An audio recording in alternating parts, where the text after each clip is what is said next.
Good morning students. हम liner motion का chapter study कर रहे थे। लाइनर मोशन में हमने जो बेसिक टॉपिक्स थे उससे कनेक्टेड दूरी, विस्थापन, वेग, चाल, त्वरण, इन सब के बारे में बात कर चुके हैं और इनसे कनेक्टेड हमने कुछ नोमिकल भी डिस्कस किए थे जो आपने प्रैक्टिस की होगी उनकी।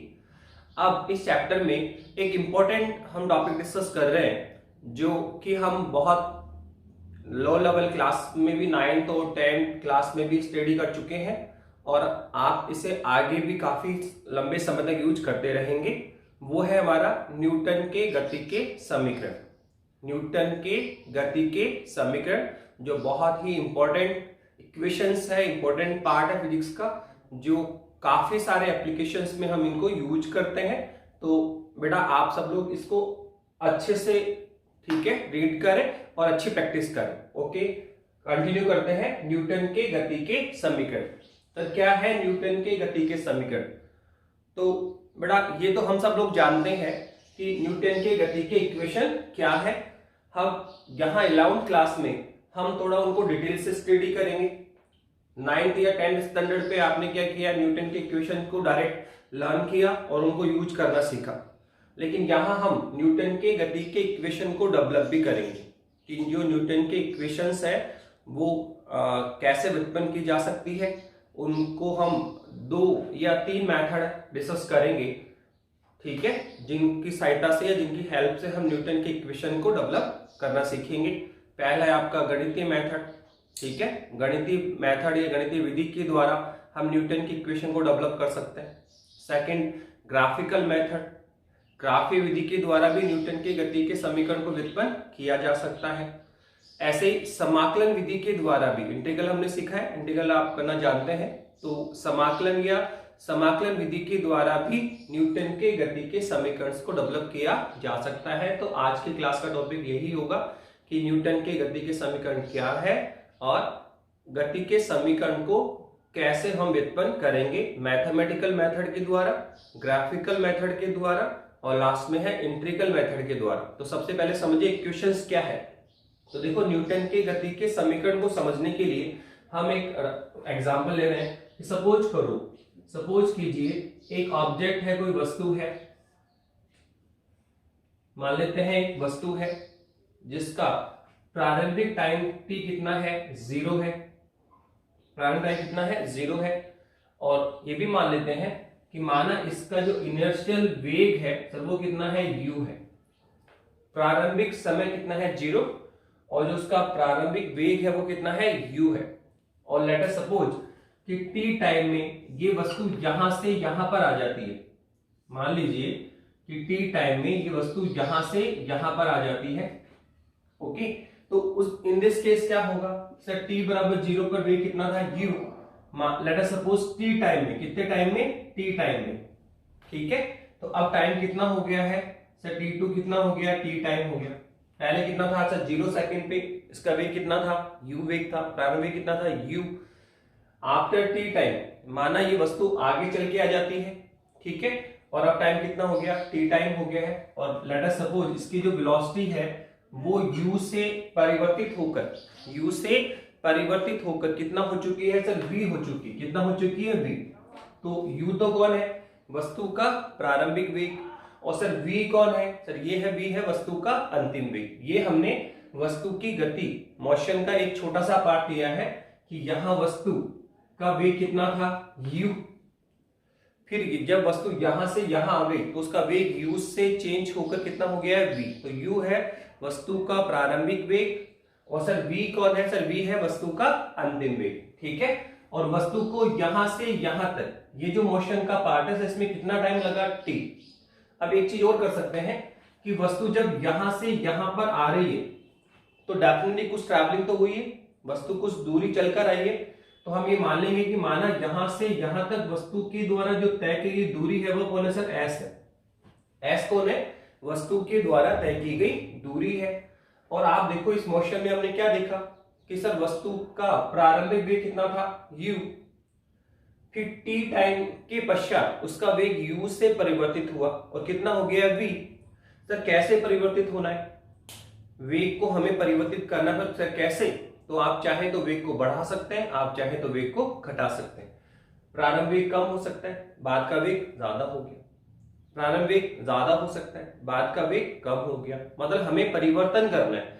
अब परिवर्तन आप वृद्धि के रूप में कर दो या फिर कमी के रूप में कर दीजिए, पर बहुत केस में आप कह रहे हैं कि सर वेग में परिवर्तन हो रहा है, पहले कितना था u, अब कितना हो गया v, तो वेग में परिवर्तन है तो डेफिनेटली यहां पर क्या उत्पन्न होगा? त्वरण। लास्ट लेक्चर में हमने यही बात की थी, त्वरण क्या है? वेग में परिवर्तन की दर, वेग में परिवर्तन की दर। यदि मोशन के ड्यूरेशन, गति के दौरान वस्तु के वेग में परिवर्तन होता है, वस्तु के वेग में परिवर्तन हो रहा है, तो हम डेफिनेटली किसकी बात करेंगे? सर त्वरण की बात करेंगे। तो यहाँ वस्तु में त्वरण डेवलप होगा, तो लेट अस सपोज वो त्वरण कितना है? a है। मान लेते हैं कि वो त्वरण कितना डेवलप हुआ? a त्वरण डेवलप हुआ। तो अब हमें समझ में आ रहा है कि ये हमने वस्तु की गति का एक पार्ट लिया है जिसमें उसका प्रारंभिक वेग कितना है? u है। कुछ t टाइम के पश्चात उसका वेग परिवर्तित होकर कितना हो गया है? v हो गया है, ठीक है। और जब वेग में परिवर्तन ले रहे हो तो डेफिनेटली यहाँ पे त्वरण डेवलप होगा। तो मान लेट अस सपोज इसका त्वरण कितना है? a है, और इस t टाइम में डेफिनेटली वस्तु कुछ ट्रैवलिंग करेगी। तो लेट अस सपोज कि वस्तु को यहां से यहां तक आने में कितनी ट्रैवलिंग करनी पड़ी? सर एस है वस्तु या व्यक्ति के द्वारा तय की गई दूरी। तो ये जो हमने कुछ टर्म्स यूज किए हैं, इन्हीं टर्म्स को यूज करके न्यूटन ने गति के समीकरण लिखे। इन्हीं टर्म्स को यूज करके इनर्शियल वेलोसिटी है, फाइनल वेलोसिटी है, एस्केलेशन है, टाइम है, ट्रैवलिंग डिस्टेंस है, इन सबको लेकर ही न्यूटन ने क्या किया? सर गति के 3 समीकरण लिखे। न्यूटन के गति के 3 समीकरण लिखे गए। उसमें पहला जो समीकरण है वो है आपका v equivalent u plus at। ये है न्यूटन की गति का प्रथम समीकरण। हम जानते हैं, आपने भी इसको काफी बार यूज किया, 9th स्टैंडर्ड पे भी है, 10th स्टैंडर्ड पे भी यूज किया आपने। तो v equivalent u plus at, ये कौन है? सर न्यूटन की गति का प्रथम समीकरण है। सर सेकंड कौन है? सर सेकंड ये है आपका s बराबर क्या है? Sir ut plus half at square. s बराबर कौन है? Sir ut plus half at square. Sir ये कौन है? सर ये है न्यूटन की गति का द्वितीय समीकरण। तो पहला समीकरण तो कौन है? सर v बराबर u प्लस at, और सेकंड इक्वेशन क्या है? सर s बराबर ut plus half at square. Sir third equation क्या है न्यूटन की? तो सर वो है v square equivalent u square plus 2as। ये है न्यूटन की गति का तीसरा समीकरण। देखो न्यूटन ने गति के समीकरण भी दिए और न्यूटन ने गति के नियम भी दिए। 3 तो न्यूटन ने क्या दिया? समीकरण दिए। न्यूटन की गति के समीकरण कहलाते हैं वो, जो मैंने आपके सामने राइट डाउन कर दिए हैं। ऐसे ही हम आगे जब चलेंगे, आगे के चैप्टर्स में आपको स्टडी करने को मिलेगा कि न्यूटन ने समीकरण तो दिए ही, गति के समीकरण दिए, पर साथ में गति के लिए 3 नियम भी दिए। न्यूटन की गति का पहला नियम, ठीक है, न्यूटन की गति का द्वितीय नियम, पहले नियम को जड़त्व का नियम भी कहा गया, ठीक है। न्यूटन की गति का द्वितीय नियम, न्यूटन की गति का तृतीय नियम, तृतीय नियम को हम क्रिया प्रतिक्रिया का नियम भी कहते हैं। तो न्यूटन जो साइंटिस्ट था सर, उसने गति को लेकर काफी काम किया, मोशन को लेकर, कोई पार्टिकल है, कोई भी वस्तु है, उसकी मोशन को लेकर स्टडी किया, और स्टडी करने के दौरान उसने क्या किया सर? न्यूटन के गति के समीकरण भी दिए और न्यूटन ने गति के लिए नियम भी दिए। समीकरण भी कितने दिए? 3, और सर नियम भी कितने देगा? 3। तो फिलहाल हम किसकी बात करें? समीकरण की बात करेंगे। सर न्यूटन गति के समीकरण क्या हैं, इनको हम अभी व्युत्पन्न करना सीखेंगे, फिर इनके ऊपर प्रॉब्लम डिस्कस करेंगे, किस किस टाइप की प्रॉब्लम एग्जाम में आ सकती है, उनको हमें कैसे सॉल्व करना है। तो पहले हम इक्वेशन की बात कर रहे हैं, और आने वाले चैप्टर्स, अगले चैप्टर्स में हम किसकी बात करेंगे? न्यूटन की गति के नियम की बात करेंगे, फिर मान लॉज की बात करेंगे। फिलहाल तो हमने कहा कि सर ये है न्यूटन की गति के समीकरण। सर ये कौन है? सर गति का पहला समीकरण, फर्स्ट इक्वेशन ऑफ न्यूटन। और ये कौन है? सेकंड इक्वेशन ऑफ न्यूटन है। सर ये कौन है? थर्ड इक्वेशन ऑफ न्यूटन है। पर बताइए कि सर ये जितने भी इक्वेशन है, ये आपकी जो तीनों इक्वेशन है, सर इस इक्वेशन में जो भी टर्म यूज किए सर, उन टर्म्स का मीनिंग आपको पता होना सबसे पहले। तो सर यहाँ ये u कौन है, v कौन है, a कौन है, s कौन है, t कौन है, तो इन सबके मीनिंग आपको पता होने चाहिए, तभी हम इसको डेवलप कर पाएंगे। तो सर वो तो बता दिया आपने कि अगर हम बात करें सर u कौन है, सर v कौन है, तो आप देखो हमने ऊपर डायग्राम बना रखा है। हमने इसी को लिया कि माना एक वस्तु है, ठीक है, जिसका प्रारंभिक कितना u है, और t टाइम के पश्चात उसका वेग u से परिवर्तित होकर कितना हो गया v। तो ये गति का पहला भाग है। गति का हमने छोटा सा मोशन का छोटा सा पार्ट लिया जिसमें प्रारंभ वेग कितना है u है और वस्तु का अंतिम वेग कितना हो गया v। तो आप देखो u और v दोनों ही वेलोसिटी है, u और v दोनों ही क्या है वेलोसिटी है, पर u कौन है वस्तु का प्रारंभिक वेग है और सर ये v कौन है वस्तु का अंतिम वेग है। तो सबसे पहले हमने कहा u कौन है सर, u तो है वस्तु का प्रारंभिक वेग। ओके सर v कौन है सर, ये है वस्तु का अंतिम वेग। ठीक है, एक तो कौन है u वस्तु का प्रारंभिक वेग और सर एक कौन है v, ये है सर वस्तु का अंतिम वेग। तो ये प्रारंभिक वेग और ये कौन है अंतिम वेग। सर इसके अलावा सर टर्म्स क्या हो सकता है, हम देखो आप सर इसमें a भी यूज हो रहा है सर, इसमें t टाइम भी यूज हो रहा है और s कौन है सर, s ट्रैवलिंग डिस्टेंस। तो आप देखो पहले वेग कितना था u, बाद में कितना हो गया v। तो ये है प्रारंभिक वेग और ये है अंतिम वेग। पर बताओ इस मोशन में आपने क्या बोला कि सर वेग पहले u था और बाद में कितना हो गया v। तो क्या वेग में परिवर्तन की बात कर रहे हैं, क्या यहाँ वेग में परिवर्तन हो रहा है। और अगर वेग में परिवर्तन है तो डेफिनेटली हम किसकी बात करेंगे त्वरण की। तो यहाँ पर अगर वस्तु के वेग में परिवर्तन हो रहा है, पहले वेग उसका u था बाद में इसका v हो गया, वेग बढ़ भी सकता है वेग घट भी सकता है, पर वेग चाहे बढ़े या घटे वेग में परिवर्तन होना चाहिए। और हम जानते हैं अगर वेग में परिवर्तन है तो क्या उत्पन्न होगा त्वरण। वेग में परिवर्तन की दर क्या कहलाता है त्वरण कहलाता है। अगर वस्तु के वेग में परिवर्तन है तो डेफिनेटली यहाँ पे त्वरण डेवलप होगा। तो सर ये a कौन है, तो a है वस्तु में उत्पन्न त्वरण। a कौन है आपका सर, a है आपका वस्तु में उत्पन्न त्वरण। a कौन है वस्तु में उत्पन्न त्वरण। a आपका क्या है सर वस्तु में उत्पन्न त्वरण है। तो u तो कौन है वस्तु का प्रारंभिक वेग, v कौन है वस्तु का अंतिम वेग, a कौन है सर वस्तु में उत्पन्न त्वरण। अब सर ये t कौन है, तो सर t तो टाइम है, t क्या है समय। सर कितने समय की मोशन को हम स्टडी कर रहे हैं, कितने टाइम के पश्चात उसका वेग u से v हो गया है, तो t कौन है टाइम। सर ये लास्ट फाइनल सर एक और टर्म है सर कौन s, सर s हो रहा है। तो आप देख रहे हैं s कौन है वस्तु के द्वारा तय की गई दूरी। पहले वस्तु यहां पे थी अब वस्तु यहां पर आ गई है, तो s कौन है सर वस्तु के द्वारा तय की गई दूरी है। तो s कौन है सर, s है वस्तु के द्वारा तय की गई दूरी। ठीक है, वस्तु के द्वारा तय की गई दूरी है। तो यहां तक हमने बताया कि न्यूटन के गति के समीकरण क्या है। तो न्यूटन ने गति के 3 समीकरण लिखे और सर इन समीकरण में जो भी उसने सिंबल यूज किया, टर्म u है, v है, a है, t है और s है, ये क्या है मैंने पूरा समझा दिया है। ये है न्यूटन की गति के समीकरण। मैंने एक ऑब्जेक्ट लिया था कि माना वस्तु है सर, मानो उसका प्रारंभिक वेग कितना है u है, t टाइम के पश्चात उसका वेग कितना हो गया v हो गया। तो u कौन हुआ प्रारंभिक वेग, v कौन है अंतिम वेग। वेग में परिवर्तन ले रहे हो तो डेफिनेटली a त्वरण उत्पन्न होगा। तो a कौन है वस्तु में उत्पन्न त्वरण और t कौन है टाइम और s कौन है t टाइम में ट्रैवलिंग डिस्टेंस। t टाइम में वस्तु के द्वारा जो ट्रैवलिंग डिस्टेंस है वो है, और इन्हीं को लेकर हमने न्यूटन के इक्वेशन लिखे हुए।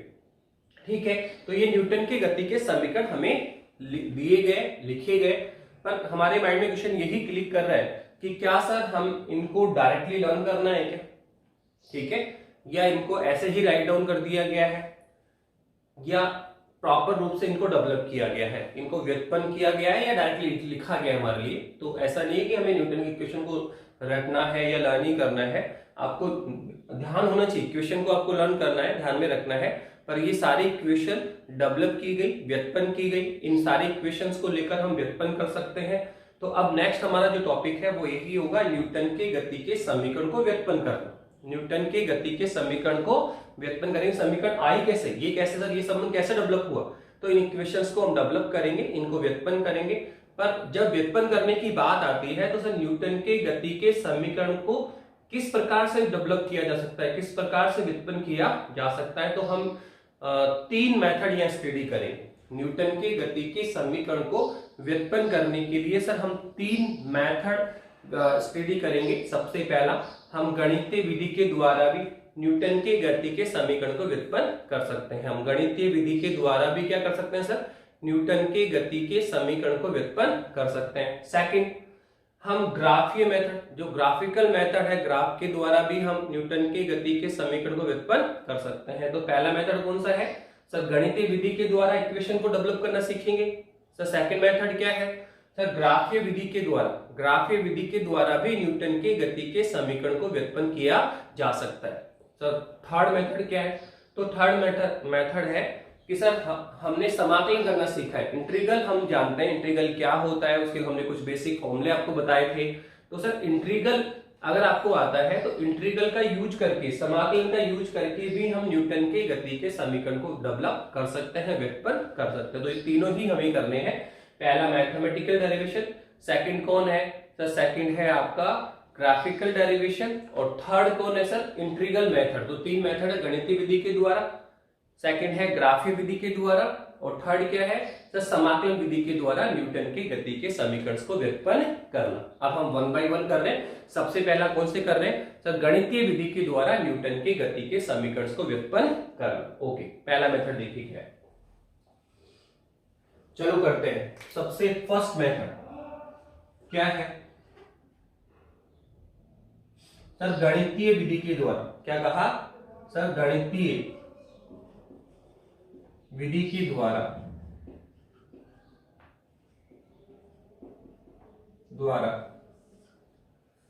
न्यूटन की गति के समीकरण को व्युत्पन्न करना। सबसे पहला जो आपका गणितीय मेथड है, मैथमेटिकल मेथड है, उसकी हेल्प से भी हम क्या कर सकते हैं सर? न्यूटन के गति के समीकरण को व्युत्पन्न कर सकते हैं। तो सर कैसे करेंगे? तो वन बाय वन करेंगे। पहले हम फर्स्ट इक्वेशन डेवलप करेंगे, फिर हम सेकंड इक्वेशन डेवलप करेंगे, फिर हम थर्ड इक्वेशन डेवलप करेंगे। तो सबसे पहले हम फर्स्ट इक्वेशन डेवलप कर रहे हैं। क्या कर रहे हैं सर? सबसे पहले हम फर्स्ट इक्वेशन डेवलप कर रहे हैं। तो करिए क्या है सर फर्स्ट इक्वेशन? न्यूटन की गति का पहला समीकरण निकालिए आप।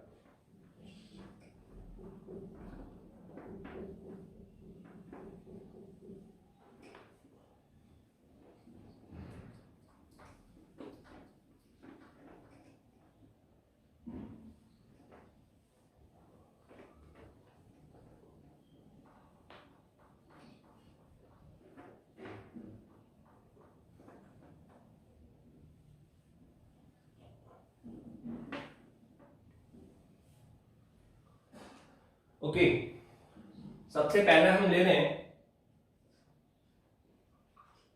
न्यूटन की गति का प्रथम समीकरण। न्यूटन की गति का पहला समीकरण हमें लेना है। कौन सा प्रूव करना चाहिए? v equivalent u plus at, जहां u कौन है? वस्तु का प्रारंभिक वेग, v कौन है? वस्तु का अंतिम वेग, a कौन है? वस्तु में उत्पन्न त्वरण, और t कौन है? टाइम।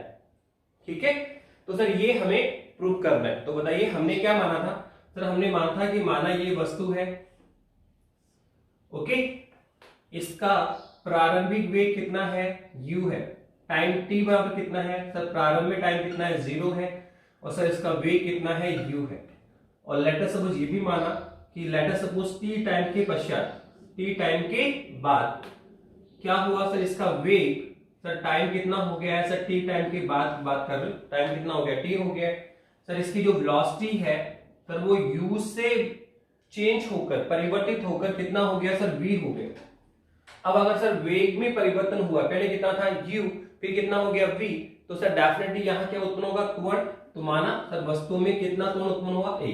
तो ये हमने लिया था केस कि माना एक वस्तु है, उसका प्रारंभिक कितना u है, और let us suppose t time में उसका वेग u से परिवर्तित होकर v हो गया है, और इस दौरान माना वस्तु में कितना त्वरण उत्पन्न हुआ? a। माना वस्तु में त्वरण कितना उत्पन्न हुआ? a। तो आपको डायग्राम भी बनाना है, हम करेंगे जब काम, और आपको थ्योरी भी लिखनी है। सर थ्योरी में क्या लिखना है? जो आपने यहाँ पे डायग्राम बनाते समय सोच रहे हो, जो आपके माइंड में चल रहा है, उसी को इन वर्ड डेवलप करो, इन वर्ड लिखो, शब्दों में लिखो। क्या? चित्रानुसार एक वस्तु प्रदर्शित है, माना वस्तु का प्रारंभिक कितना है? u है, और माना t टाइम के पश्चात, माना t टाइम के पश्चात वस्तु का वेग u से परिवर्तित होकर v हो जाता है। वस्तु का वेग u से परिवर्तित होकर v हो जाता है। ठीक है, तो वस्तु में उत्पन्न त्वरण, तो वस्तु में उत्पन्न त्वरण। तो क्या लिखने जा रहे हैं सर, वस्तु में उत्पन्न त्वरण, वस्तु में उत्पन्न त्वरण कितना होगा सर, 1। सर क्या होता है त्वरण, बताओ क्या होता है त्वरण। सर त्वरण बताया था आपने, वेग में परिवर्तन की दर, वेग में परिवर्तन की दर क्या कहलाता है, त्वरण कहलाता है। या फिर ऐसे बोलो, वेग में परिवर्तन तथा परिवर्तन में लगा समय। तो क्या कह सकते हैं हम सर, ऊपर तो आएगा सर वेग में परिवर्तन और नीचे क्या आएगा सर, परिवर्तन में लगा समय। यही है सर, कौन है सर, ये त्वरण होता है सर, कौन होता है त्वरण, ये डेफिनेशन है। वेग में परिवर्तन की दर बोल दो, या ऐसे बोलो वेग में परिवर्तन, कुल कितना परिवर्तन हुआ और उस परिवर्तन में लगा कुल समय क्या था। तो वेग में परिवर्तन तथा परिवर्तन में लगा समय। ठीक है, तो बताइए त्वरण कितना है आपका, 1। अब आप देखो यहाँ पे कि सर वेग में कितना परिवर्तन हुआ, तो बताइए पहले वेग कितना था u, सर बाद में कितना हो गया v। तो वेग में परिवर्तन कितना हुआ सर, v माइनस u। पहले वेग u था, बाद में इतना v हुआ, तो सर वेग में परिवर्तन कितना हुआ सर, ये हुआ v माइनस u। ये है वेग में परिवर्तन। ओके, अब परिवर्तन में कितना समय लगा, तो सर पहले समय कितना था 0, बाद में कितना लगेगा t। तो कितना टाइम लगा सर, t टाइम में उसका वेग u से परिवर्तित होकर v हो गया है। तो परिवर्तन कितना हुआ सर, v माइनस u। परिवर्तन में समय कितना लगा सर, परिवर्तन समय लग रहा है t, परिवर्तन में समय कितना लगा सर, t लगा। ओके, तो आप देखो हमने क्या किया है, कुछ नहीं सर, एक वस्तु ली है, उसका एक गति का पहला पार्ट लिया है कि माना एक वस्तु प्रारंभ वेग u है, t टाइम में इसका वेग v हो जाता है।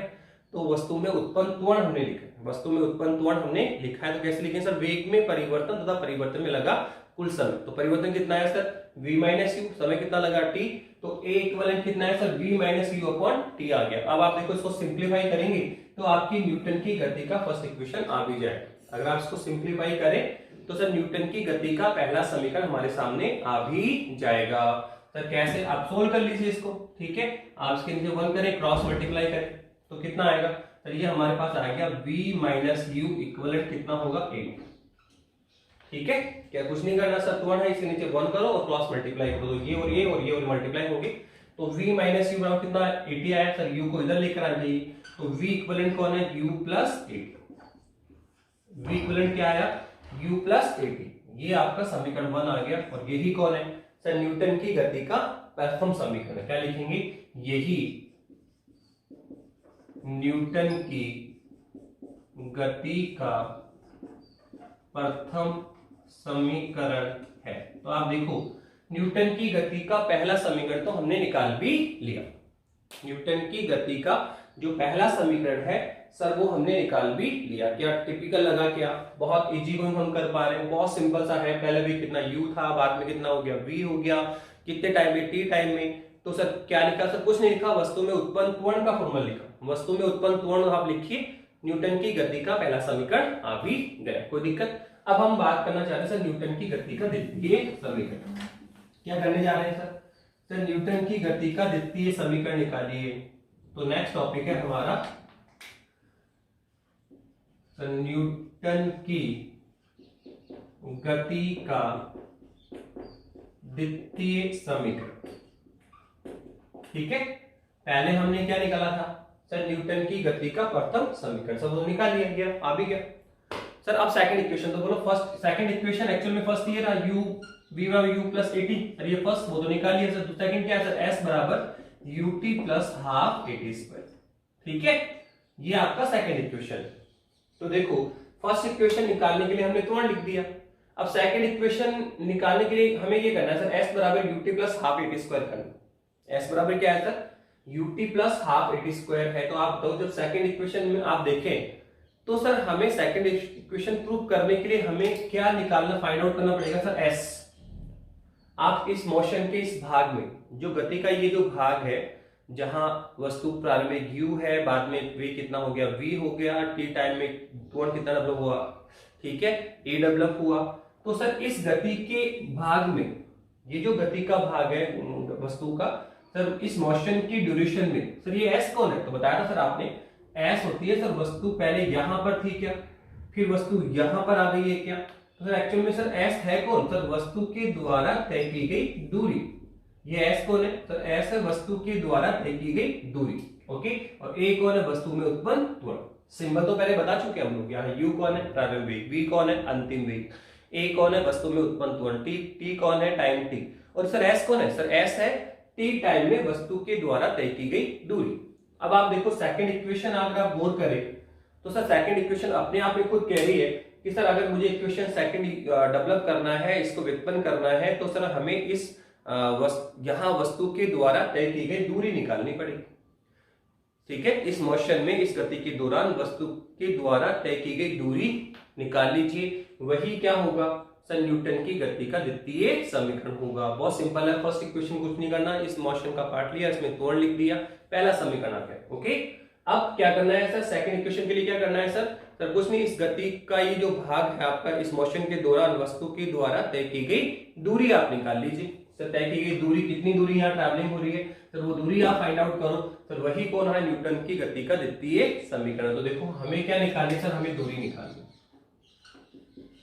सेकंड इक्वेशन के लिए हमें क्या निकालना सर? दूरी निकालनी। सर दूरी कैसे निकालते हैं सर? बहुत सिंपल, ये रहा दूरी। क्या होता है सर? दूरी होता है चाल बराबर क्या होता है सर? चाल बराबर होता है दूरी अपॉन समय। चाल बराबर क्या है? दूरी अपॉन समय है। सर हमें दूरी चाहिए, तो सर दूरी बराबर क्या हुआ सर? ये हो गया चाल इंटू समय, ठीक है। चाल क्या होता है सर? दूरी अपॉन समय। सर दूरी क्या हुआ? तो चाल इंटू समय हुआ। तो अगर हमें दूरी चाहिए, तो सर क्या लिखना पड़ेगा? चाल इंटू समय। क्या लिखना पड़ेगा? चाल इंटू समय बोल दो, या फिर चाल ना बोल के वेग बोल रहे हो तो क्या आएगा सर? वेग इंटू समय। वेग इंटू समय, तो दूरी बराबर हम लिखेंगे यहाँ पे वेग इंटू समय। जो दूरी आएगी ट्रैवलिंग दूरी सर, वो क्या आएगा सर? वेग इंटू समय आएगा, या चाल इंटू समय आएगा, ठीक है सर। तो सर अगर मुझे दूरी निकालनी तो हम यहाँ लिखेंगे सर वेग इंटू समय। वेग इंटू समय, बस वेग का परिमाण यूज करना है आपको यहाँ पे। वेग इंटू समय सिंपल फॉर्म में लिखे थे हम लोग पहले कि सर दूरी क्या होता है सर? चाल बराबर दूरी अपॉन समय। तो दूरी कौन है सर? चाल इंटू समय। चाल इंटू समय होगा। तो सर बताइए आप यहाँ पे क्या करेंगे सर? आप चाल ही रहने दीजिए। तो सर बताइए क्या लिखेंगे सर? दूरी क्या होता है सर? चाल इंटू समय। तो अगर हमें क्या निकालनी है? दूरी। तो सर हमें चाल चाहिए, समय चाहिए। तो बताओ इस मोशन के ड्यूरेशन में समय कितना लगा सर? पहले समय कितना था? 0, बाद में कितना हुआ? t। तो सर इस गति के दौरान कितना टाइम लगा? t टाइम लग रहा है। ट्रेवल डिस्टेंस कितनी? s। टाइम कितना लगा? t। तो सर ट्रैवलिंग डिस्टेंस s है, टाइम कितना लग रहा है? t। सर अब केवल चाल और ले लीजिए सर, चाल और हमें लेनी है। तो बताइए सर अगर हम यहां से चाल उठाए तो किसको उठाए सर? अगर हम यहां देखेंगे तो सर यहां अगर आप गौर करें तो सर इसमें आपने क्या देखा कि सर यहां जो मोशन हो रही है सर, उस ड्यूरेशन में चाल नियत नहीं है। पहले चाल कितनी थी? u। पहले v कितना था? u। सर बाद में कितना हो गया? v। तो वेग में क्या हो रहा है सर? परिवर्तन। वेग में क्या हुआ? परिवर्तन हुआ। तो सर डेफिनेटली यहां पर हमें सर चाल कितनी है सर? 2 है। पहले कितनी है? u, बाद में कितनी होगी? v। तो सर यहां पे चाल कौन सी ले? यहां पे चाल कौन सी ले भाई? प्रारंभिक चाल लें या फिर अंतिम चाल लें? तो देखो आपको क्या करना पड़ेगा, इन दिस केस हमें यहाँ पे औसत चाल लेनी होगी। क्या लेनी होगी? औसत चाल लेनी होगी। तो दूरी कितनी है? s। टाइम कितना लगा? t। अब केवल चाल का इश्यू था सर, चाल कौन सी ले सर? डबल चाल है सर, पहले चाल u है, बाद में v हो गया। सर क्या करना है? तो इस केस में हम क्या करते हैं सर? औसत चाल ले लेंगे। तो बस यही होगा कि दूरी इक्विवेलेंट क्या आएगा सर? ये आएगा औसत चाल इंटू समय। औसत चाल इंटू समय, बस हो गया। तो बताओ दूरी कितनी है सर? दूरी तो कौन है? s। दूरी कौन है? s। और सर ये औसत चाल कौन है बताइए? दूरी कौन है? s। और औसत चाल कौन है? तो औसत चाल देखिए, औसत कैसे निकालते हैं सर? पहले वे कितना था? u, बाद में कितना हो गया? v। तो सर इनका औसत निकालो। क्या आएगा सर? राशियों का योग बटे राशियों की संख्या। राशियों का योग बटे राशियों की संख्या। तो औसत निकालो। तो औसत क्या आएगा सर? दोनों वेगों को जोड़ दो, u प्लस v, और फिर 2 का भाग दे दो। सर यही होगा औसत वेग। दोनों को जोड़कर 2 का भाग देना है। तो ये बोलो औसत चाल हो गया, औसत वेग हो गया, समय कितना है? t। बस यही सबसे इंपॉर्टेंट स्टेप है। इसके बाद तो मैथमेटिक्स से कोई भी कर लेगा। इसके बाद में तो मैथमेटिक्स से जो हम इजी गोइंग कोई भी सॉल्व कर लेगा। बस सबसे इंपॉर्टेंट पार्ट यही है। यहाँ पर भी क्या ध्यान रखना है सर? कुछ नहीं, त्वरण लिख लीजिए आप, ठीक है। ये बात, ये तो लेना ही लेना आपको, ये तो तीनों में लेना है। बस यहाँ फर्स्ट इक्वेशन में क्या है, त्वरण लिखना है, वेग में परिवर्तन और परिवर्तन में लगा समय। लिखते ही सर आंसर आ गया, फर्स्ट इक्वेशन आ गया। आप देखो सेकंड इक्वेशन निकालने के लिए क्या सर, कुछ नहीं, दूरी कैलकुलेट करो। तो दूरी क्या है सर, 4 इंटू दूरी समय होता है, 4 इंटू समय तो 8 प्लस ही है, दूरी बराबर 4 इंटू समय। बस चाल को ध्यान रखना सर, चाल कौन सी लेंगे सर, एवरेज स्पीड लेंगे। यहाँ पे क्या लेंगे, औसत चाल लेनी पड़ेगी। पहले कितना था u, बाद में कितना हो गया v, तो एवरेज कितना होगा सर, दोनों को जोड़ के 2 का भाग दे दीजिए और इनटू टाइम t है। बस आप सोल्व कर लो, आंसर आ जाएगा। आप देखो ये जो हमने निकाला था वो भी न्यूटन की सेकंड इक्वेशन आ चुकी, यही इसका आंसर है। ऐसा नहीं कि हमने इक्वेशन निकाली थी, ये जो सेकंड इक्वेशन ये भी सेकंड इक्वेशन है, ये भी न्यूटन की गति की सेकंड इक्वेशन है, पर ये किसके क्रम में है सर, ये है u के क्रम में और सर अंतिम वेग v के क्रम में। ठीक है, प्रारंभिक वेग और अंतिम वेग के क्रम के पदों में है। जबकि न्यूटन की जो सेकंड इक्वेशन वो दे रखी है वो किसके क्रम में है बताइए सर, वो है u और a के क्रम में, त्वरण के क्रम में है, प्रारंभिक वेग के क्रम में है। कौन नहीं है सर यहाँ पे, सर अंतिम वेग नहीं है, तो यहां से हमें अंतिम वेग को गायब करना होगा। अगर परफेक्ट फॉर्म लाना चाहते हो तो सर कुछ नहीं सर, ये भी न्यूटन की सेकंड इक्वेशन है, गलत नहीं है, ये भी प्रूफ है, लेकिन ये इन टर्म ऑफ कौन है, प्रारंभिक वेग और अंतिम वेग। ठीक है, लेकिन वो जो स्टैंडर्ड उसने समीकरण लिखी है सर, उसमें फाइनल वेलोसिटी लुकआउट हो रही है क्या सर, अंतिम वेग दिख रहा है कि नहीं सर, v नजर नहीं आ रहा। तो कुल मिला के हमें यहाँ से v को गायब करना होगा और क्या लेके आना पड़ेगा सर, u और a लाना पड़ेगा। ठीक है, पहले इसको सॉल्व करिए, तो s बराबर कितना आएगा सर, सॉल्व करिए तो सर ये t इससे भी मल्टीप्लाई होगा और t इससे ऊपर कितना आएगा सर, ये आएगा ut/2 प्लस vt/2। कोई दिक्कत बताइए यहाँ पे। ठीक है, तो ये न्यूटन की गति का द्वितीय समीकरण था सर, ये भी सेकंड समीकरण है, पर इन टर्म ऑफ प्रारंभिक वेग, इन टर्म्स ऑफ अंतिम वेग। ठीक है, फाइनल वेलोसिटी। बट हमें तो जो इक्वेशन है सर वो एस्केलेशन के टर्म में चाहिए, त्वरण के पदों में चाहिए, तो सर हमें यहाँ पर फाइनल वेलोसिटी को गायब करना होगा और क्या लेकर आना पड़ेगा सर, एस्केलेशन त्वरण लेकर आना पड़ेगा। तो सर ये फाइनल वेलोसिटी कहां से उठाएं, तो ये उठाएंगे हम न्यूटन की गति के पहले समीकरण से। ठीक है, न्यूटन की गति का प्रथम समीकरण क्या कहता है सर, हम बोलेंगे न्यूटन की गति के प्रथम समीकरण से v बराबर क्या होता है सर, u प्लस at होता है सर। अभी भी प्रूफ किया सर, ये फर्स्ट इक्वेशन है, तो उठा के यहाँ पुट करिए, तो सर अब उसको यहाँ पुट करोगे तो कितना आएगा s बराबर, सर s बराबर आ गया आपका ut/2 प्लस, ठीक है, कितना आएगा सर, आप देखिए इसको पुट करो तो v की वैल्यू पुट करो तो v कितना आया सर, ये आया u प्लस at। किसकी वैल्यू लिख दी, v की, और इनटू में कौन है, टाइम t है सर, इनटू में टाइम कौन है, t है। अब बताइए हो गया, ut/2 तो है सर, कुछ नहीं किया हमने, v की वैल्यू की u प्लस at, किसकी वैल्यू दी, v की, और t/2 आपका है, t/2 अब बाहर पड़ा है। अब आप उसको सोल्व करिए तो s बराबर कितना आएगा, बोलिए सर, ये तो u2/2 है, तो ut/2 प्लस, आप बताइए कौन है सर, ये है u प्लस at ब्रैकेट के अंदर, सर बाहर कौन है, t/2, तो t/2 u से मल्टीप्लाई होगा और t/2 at से मल्टीप्लाई होगा, तो पहले u को किसे t/2 से मल्टीप्लाई तो कितना आएगा सर, ut/2 आ जाएगा, और प्लस कितना आएगा सर, ये आएगा हाफ a, और t इंटू टी क्या आएगा, t²। हो गया, तो ये लो हमने कर भी दिया। अब बताइए ये कौन है, ut, ये भी कौन है, ut, सर दोनों ही ut, पर ये कौन है, हाफ, और ये कौन है, हाफ, और हाफ प्लस हाफ कितना होगा, पूरा, हाफ प्लस हाफ कितना होगा, कंप्लीट 1 हो गया। तो s बराबर क्या आ गया सर, ये आ गया ut plus half at²। s बराबर क्या आया, ut प्लस हाफ at²। यही न्यूटन की गति का द्वितीय समीकरण, यही न्यूटन की गति का द्वितीय समीकरण है। तो आप देखो न्यूटन की गति का हमने समीकरण निकाला, पहला समीकरण निकाल लिया, ठीक है, सेकंड समीकरण हमने निकाल लिया, तो ये हमने न्यूटन की गति के दोनों समीकरण डेवलप किए। अब हम आ रहे किस पे, न्यूटन की गति के थर्ड इक्वेशन पे। न्यूटन की गति का जो थर्ड इक्वेशन है, तीसरा समीकरण है, उसको हम फाइंड आउट करेंगे। तो करिए आप, और बहुत सिंपल सा है, देखो फर्स्ट और सेकंड इक्वेशन तो बहुत इजी है, आपको ये, ठीक है, एक मोशन का कोई पार्ट लेना पड़ेगा कि एक वस्तु है, उसका प्रारंभिक वेग कितना है, u है, उसका t टाइम के पश्चात उसका वेग u से चेंज हो कितना हो गया, v हो गया है, और उसमें कितना त्वरण उत्पन्न हुआ, a, और ट्रेवलिंग डिस्टेंस कितनी है, s।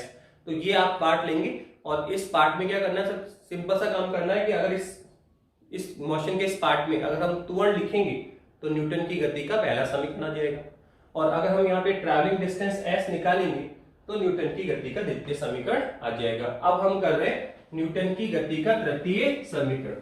क्या कर रहे हैं sir? Third equation of Newton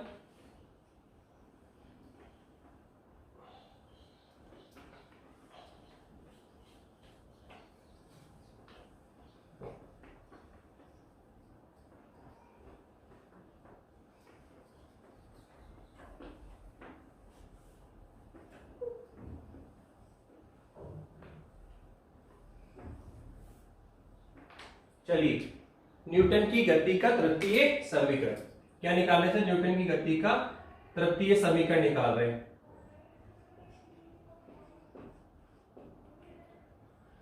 third क्या है? तो न्यूटन की गति का तृतीय समीकरण,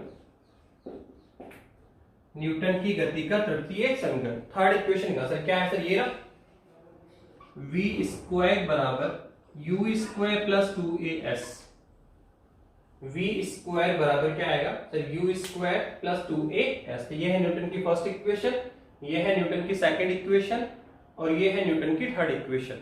अब हमें थर्ड इक्वेशन को भी डेवलप करना है। देखो फर्स्ट इक्वेशन के लिए हमने क्या लिखा? एस्केलेशन, तुरंत लिख लिया, फर्स्ट इक्वेशन आ गई। सेकंड इक्वेशन के लिए हमने क्या लिखा सर? ट्रैवलिंग डिस्टेंस निकाल ली, तय की गई दूरी निकाल लो, तो सेकंड इक्वेशन आ जाएगा। तो थर्ड इक्वेशन कैसे निकालेंगे? तो आप देखो थर्ड इक्वेशन निकालने के लिए पहले इक्वेशन को ही फोकस करिए आप, कि जो न्यूटन की थर्ड इक्वेशन है उसको फोकस करिए। आप देखो यहाँ पे कौन है सर? u कौन है? प्रारंभिक वेग, और v कौन है? अंतिम वेग। ठीक है, तो आप देखो जो प्रारंभिक वेग है, ठीक है, इनर्शियल वेलोसिटी है सर, वो भी स्क्वायर की टर्म में है, और जो सर फाइनल वेलोसिटी है सर वो भी स्क्वायर की टर्म में है। तो हमें कहीं ना कहीं यहाँ यूज करना पड़ेगा। कैसे सर? न्यूटन की गति का फर्स्ट इक्वेशन लिखिए सर, क्या है sir? v equivalent u plus at है। ठीक है, माइंड यूज करिए। और सर हमें लाना है थर्ड इक्वेशन। तो आप देखो थर्ड इक्वेशन में कौन है सर? फाइनल वेलोसिटी का square v square, inertial velocity का स्क्वायर u स्क्वायर। तो आप कहीं ना कहीं अगर इसको फोकस करेंगे ना, तो हमें लुकआउट होगा कि अगर हम न्यूटन की गति का फर्स्ट इक्वेशन ले, न्यूटन की गति का पहला समीकरण लेना है, और सर क्या करना है सर? स्क्वायर कर दो सर। तो देखो v का स्क्वायर क्या आएगा? v स्क्वायर, u का स्क्वायर क्या आएगा? u square. तो आगे की टर्म भी एडजस्ट हो जाएगी, आगे की टर्म भी क्या हो जाएगी? एडजस्ट हो जाएगी। तो कुछ नहीं करना, बहुत सिंपल सा है थर्ड इक्वेशन कि न्यूटन की गति का पहला समीकरण लेना है। न्यूटन की गति का पहला समीकरण लीजिए और उसके बोथ साइड क्या करना है? स्क्वायर टेक करना है, उसके दोनों तरफ स्क्वायर करेंगे तो न्यूटन की गति का थर्ड समीकरण आ जाएगा। तो लेते हैं हम न्यूटन की गति का पहला समीकरण। क्या लिख रहे हैं? न्यूटन की गति के प्रथम समीकरण से, न्यूटन की गति के प्रथम समीकरण से। ओके, क्या है सर? ये रहा v इक्वलेंट क्या है? u plus at। अब दिख रहा है कि सर मुझे थर्ड इक्वेशन चाहिए, तो थर्ड इक्वेशन के लिए मुझे कि सर v से v स्क्वायर, u से u स्क्वायर करना। तो दिख रहा है कि हमें फर्स्ट इक्वेशन के दोनों ओर क्या करना पड़ेगा सर? स्क्वायर करना पड़ेगा। तो हम लिखेंगे सर दोनों ओर वर्क करने पर। क्या लिखेंगे? दोनों ओर वर्ग करने पर। ठीक है, take square both side, take square both side. तो अब बताइए कितना आएगा सर? ये आएगा v स्क्वायर इक्वलेंट, ये आएगा सर u प्लस at का होल स्क्वायर। यही है, क्या है sir? Both side square take करो तो v स्क्वायर, इधर क्या आएगा सर? u प्लस at का होल स्क्वायर आएगा। अब बताइए ये कौन है आपका? x है, ये कौन आपका? y है। तो कौन है सर? x प्लस y का स्क्वायर। क्या है सर? ये x प्लस y का स्क्वायर है। तो बोलो कितना आएगा sir? X square plus y square plus 2xy। ठीक है, तो इसको सोल्व करेंगे, कितना आएगा? v स्क्वायर इक्वलेंट, यहाँ पे क्या आएगा सर? एक्स स्क्वायर, फिर क्या आएगा? y स्क्वायर, फिर क्या आएगा? 2xy। तो क्या आएगा देखो, एक तो आएगा एक्स स्क्वायर प्लस फिर आएगा y स्क्वायर। तो आप देखो क्या आएगा? a square t square, a square t square plus बोलो क्या है? फिर क्या आएगा सर? 2xy। तो ये आएगा 2u/8। ठीक है, कुछ नहीं किया, x प्लस y का स्क्वायर किया तो x square plus y square और प्लस 2xy। ठीक है, अब आप देखिए अगर हम गौर करें, यदि हम गौर करें तो थर्ड इक्वेशन आपको आता हुआ नजर आएगा।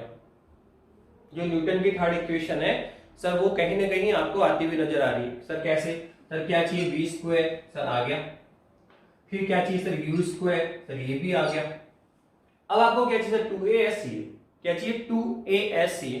तो आप देखो इससे हमें आइडेंटिफाई हो रहा है कि जो रिमेनिंग टू टर्म्स है सर, जो रिमेनिंग टू टर्म्स है सर, उनसे हमें कहीं ना कहीं क्या बनाना है, 2as बनाना है। क्यों? क्योंकि सर v स्क्वायर हमें फाइंड आउट हो गया, हाँ सर u स्क्वायर सर ये भी फाइंड आउट हो गया। अब सर हमें क्या चाहिए, 2as। तो अंडरस्टूड है कि जो लास्ट टू टर्म है सर उनको हम कंबाइन करेंगे तो क्या मिलेगा, 2as मिलेगा। तो आप देखो v स्क्वायर हमें मिल गया, हाँ सर, u स्क्वायर हमें मिल गया, हाँ सर। अब देखो ये जो दो टर्म है सर इनको ही कंबाइन करके क्या करना है सर, हमें 2as बनाना। तो आप देखो क्या करेंगे, आप 2a कॉमन निकालो, इन दोनों टर्म से क्या करो, 2a कॉमन निकालिए, अपने आप इनसाइड क्या बन जाएगा, s। अपने आप इनसाइड क्या बन जाएगा, s। s कौन सा सर, ये रहा न्यूटन गति का सेकंड इक्वेशन। पहले आप इन दोनों टर्म से क्या करो, 2a कॉमन निकालो, तो 2a कॉमन निकालिए, बोलो क्या आएगा अंदर। सर इस टर्म को पहले लिख लो, देखो 2a कॉमन, तो ये क्या है, ut प्लस, आप किसी को पहले लिख सकते हैं, प्लस में है, आप चाहे इसको पहले लिखें, आप इसको पहले लिखते हैं, कोई फर्क नहीं पड़ेगा। सर 2a कॉमन निकाला आपने, तो ये कौन है सर, ut, आगे ut, आगे ut। अब आप आगे चलिए, बोलो कितना है, ये a स्क्वायर t स्क्वायर कौन है sir, a square t square. तो बताइए क्या एक हमने a बाहर निकाल लिया, तो सर एक a बच गया, और साथ में सर कौन है, t स्क्वायर बचा, ठीक है। a स्क्वायर t स्क्वायर, देखो a आपने बाहर निकाला तो सर एक a सिंगल a बच जाएगा, सर t स्क्वायर बचा हुआ है।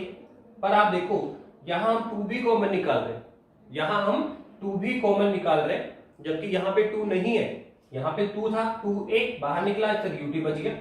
अब देखो यहाँ पे क्या था sir, a square t square, तो सर a बाहर निकाला, a बच गया सिंगल a, t स्क्वायर बच गया। तो आप देखो सर यहाँ पे 2 है ही नहीं, और फिर भी आप 2 कॉमन निकाल रहे हैं, तो इस केस में क्या होगा सर, यहाँ 2 से डिवाइड करना पड़ेगा, यहाँ 2 से हमें डिवाइड करना होगा। तो आप देखो जैसे हम यहाँ 2a कॉमन लेंगे तो ब्रैकेट के इनसाइड में अपने आप क्या बन गया, s बन गया, अपने आप क्या बन गया, s। देख लीजिए आप, कौन है sir, ut plus half at square, कौन है सर अंदर, ut plus half at square, कौन है सर, ये है न्यूटन की गति का सेकंड इक्वेशन, ये है न्यूटन की गति का। तो बोलो हमारे पास क्या है sir, v square equivalent u square plus ये कौन है सर, 2a, और इनसाइड क्या बन गया सर, s। इनसाइड क्या बन गया, s। सर कहां से यूज किया, तो न्यूटन की गति का तृतीय समीकरण, तो कौन है 2a और कौन है s। वेयर हमने s कहां से टेक किया sir, ut plus half at square, ठीक है। ये है न्यूटन की गति का, ठीक है, सेकंड इक्वेशन। और हमने इस तरह से क्या निकाल लिया सर, न्यूटन की गति का थर्ड इक्वेशन निकाल लिया है।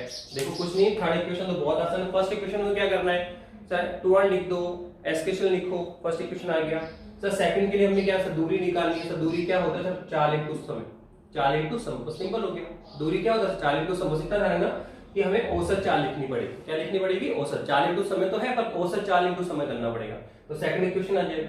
और सर थर्ड इक्वेशन तो कुछ करना ही नहीं, सिंपल सा है। फर्स्ट इक्वेशन लें और उसके साथ बहुत साइड स्क्वायर टेक करें।